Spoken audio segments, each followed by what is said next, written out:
Title: Yankee Powerhouse docking in Nordic waters. What's up with that, Norway? TLDR. In the frigid fjords of Norway, the world's largest aircraft carrier, USS Gerald R, has popped in for a visit. As it gets comfy in Oslo's backyard, it offers the Norwegian military a chance to get extra cozy with their biggest ally, Uncle Sam. But remember, it's an aircraft carrier, not a party yacht. So, no boats closer than a half-mile, and no-fly zones are in full effect.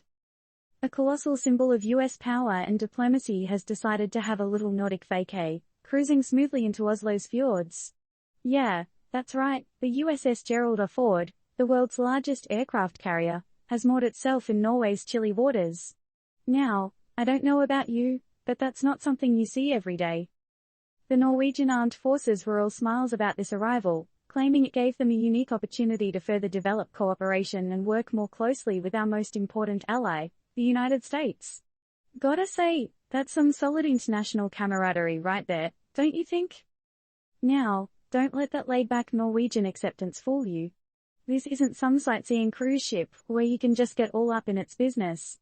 The Norwegian military has made it crystal clear that any boat must stay a half-mile away from the colossal fjord. And for all you drone enthusiasts, sorry, but there's a strict no-fly zone over the area where the carrier is chilling. Talk about exclusive VIP parking, am I right? Public interest in this maritime marvel's visit was sky-high.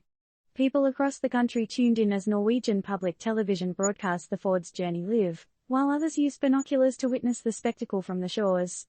You'd think One Direction had reunited and were doing a surprise gig on the flight deck. One onlooker, Layla Wilhelmsen, described growing up in the small town of Drobak, halfway through the fjord during the Cold War in the 1950s. Seeing a massive vessel from her country's key ally must be a pretty surreal blast from the past, eh? But this raises an interesting point. The arrival of such a huge symbol of US military might isn't just about improving relationships and cooperation. It's also a pretty loud message to anyone who might think about causing trouble. Are we still in the Cold War, folks, or is it just me? Disclaimer: the information provided in this article is based on the facts reported from the original news story and is meant for informative purposes only. It does not constitute any type of advice. What do you think about this big American visitor? A friendly visit among allies or a move to show off some muscle? Does this give you Cold War vibes? How would you feel if a behemoth like the USS Gerald R showed up in your backyard? Let us know in the comments.